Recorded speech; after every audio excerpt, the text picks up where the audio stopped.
ফুলকে যে দেখার জন্য আমাদের এত কষ্ট কি কি ভাইজান? অনেক দূর থেকে আমরা আসছি ওর সাথে দেখা করার জন্য। আচ্ছা, অনেক দূর থেকে আসছেন, তারপর? আমরা অনেক সফলতা পাইছি। হ্যাঁ, সেটা আপনাদের চোখে মুখে স্পষ্ট ফুটে উঠতেছে।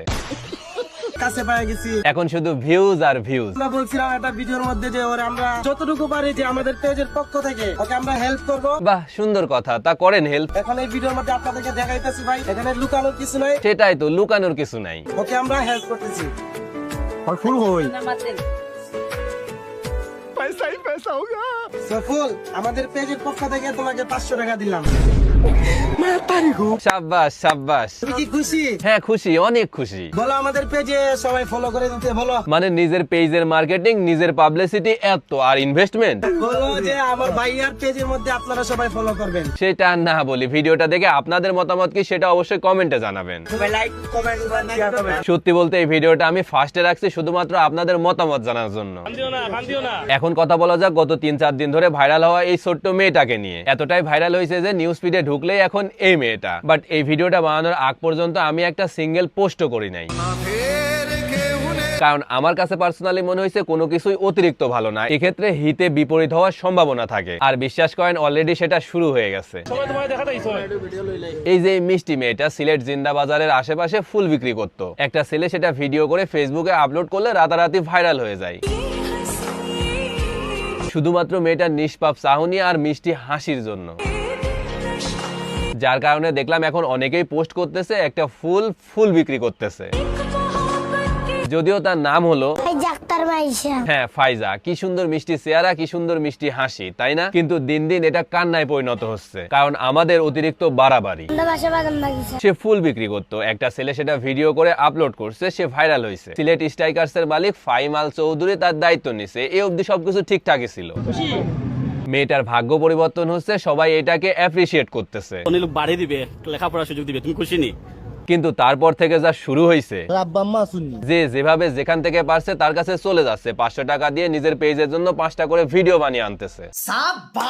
বিশেষ করে মোবাইল সাংবাদিক গুলা, ভাইরে ভাই, এরা তো দিন দিন দেশের জন্য সমাজের জন্য ভাইরাসে পরিণত হচ্ছে। কোনো কিছু ভাইরাল হলে শুধুমাত্র ভিউজের জন্য আবেগ বিবেকের মায়েরে বাপ করে দিয়ে সেখানে হাজির। খুশি নি? ধন্যবাদ জানাও তাকে। আচ্ছা, আইনো এখন আপনারা অনেকেই আমাকে কমেন্টে বলবেন যে আপনিও তো ভিউজের জন্য ভিডিও বানাচ্ছেন। আমার ভুল। দেখেন ভাই, আমাদের কন্টেন্টই হলো এটা, কোনো একটা বিষয়ের ভালো এবং মন্দ দিক নিয়ে কথা বলা। বাট এদেরকে দেখেন ভালো মন্দের মায়েরে বাপ করে দিয়ে কে কোথায় কিভাবে ভাইরাল হয়েছে ডাজেন্ট ম্যাটার। এরা 20-30 জন একেবারে ঝাঁপিয়ে পড়ে। ভাইরাল হওয়া মানুষটা কোন অবস্থায় আছে, তার পরিস্থিতি কি রকম, সে এগুলাতে কমফোর্ট কিনা বা সে বিরক্ত হচ্ছে কিনা, এগুলা এদের কাছে ম্যাটারই করে না। এদের কথা হচ্ছে সে ভাইরাল হয়েছে, তার পিছনে ঘুরে ফিরে আমাদের 8-10টা করে ভিডিও বানাতে হবে, কারণ যত ভিডিও তত ভিউজ, আর যত ভিউজ তত টাকা। এখন ওই মানুষটা বিরক্ত হচ্ছে না, বিরক্ত হতে হতে কান্না করে দিচ্ছে, এগুলা ম্যাটার করে না। আজকে মন খারাপ কেন? মানে এতগুলা মাইক্রোফোন গলায় ঝুলিয়ে দিয়ে বলতেছে তোমার মন খারাপ কেন? ভাইরে, ছোট্ট একটা মেয়ে, বয়স মাত্র 4 বছর, তার পিছনে এভাবে পড়ে থেকে 8টার মতো লাইগা সারাদিন যদি ইন্টারভিউ নিতে থাকেন, তাহলে কি সে আনন্দের নাগিন ড্যান্স দিবে? একটা মেয়ে যার বাবা মা নাই, নানির কাছে বড় হয়েছে, ফুল বিক্রি করতে গিয়ে ভাইরাল হয়েছে, একটা হৃদয়বান ব্যক্তি তার দায়িত্ব নিতে চাইছে, হ্যাঁ তার উপকার হয়েছে। এই বিষয়টাকে কি এই পর্যন্তই সীমাবদ্ধ রাখলে হইতো না? এভাবে 10-15-20 জন করে শুধুমাত্র নিজেদের ফায়দার জন্য তার কাছে গিয়ে পড়ে থেকে এইভাবে মেয়েটাকে না কাঁদালে কি হইতো না? আচ্ছা, নাও কাম টু দা পয়েন্ট, যে জন্য এই ভিডিওটা মেক করতেছি। দেশে কিন্তু শুধুমাত্র ফায়জাই একমাত্র ফুল বিক্রেতা না বা অসহায় না, এরকম হাজার হাজার ফায়জা বিভিন্ন শহরের বিভিন্ন জায়গায় এভাবে ফুল বিক্রি করতেছে। আপনাদেরকে জাস্ট আমি 2টা ভিডিও দেখাই। প্রথমে এই ভিডিওটা দেখেন।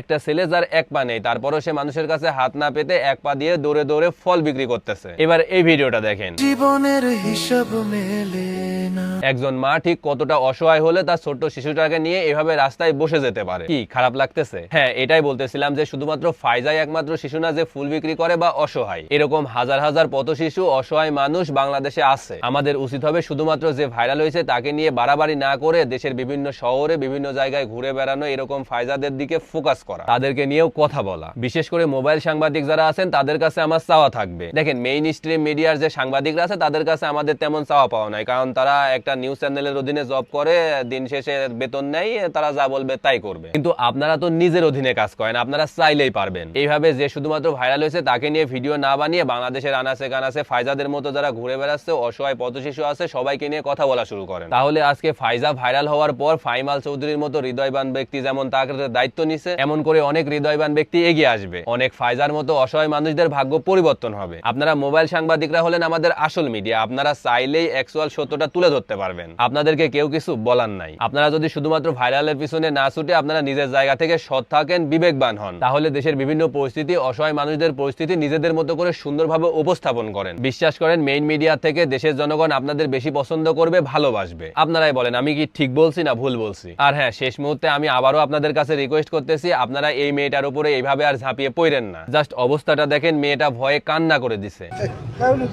মেয়েটাকে দেখে আপনাদের মায়া হয়েছে, আপনারা খুব করে চাইছেন মেয়েটার যেন কেউ দায়িত্ব নেয়। নিচে তো আপনাদের চাওয়া তো পূরণ হয়েছে, এবার না হয় তার মতো তাকে ছেড়ে দেন। আশা করতেছি আপনারা আমার কথাগুলো বুঝতে পারবেন, কারণ আপনারা বিবেকবান। তো আজকের মতো এতটুকুই। সবাই ভালো থাকবেন, সুস্থ থাকবেন। দেখা হচ্ছে নেক্সট ভিডিওতে। আল্লাহ হাফিজ।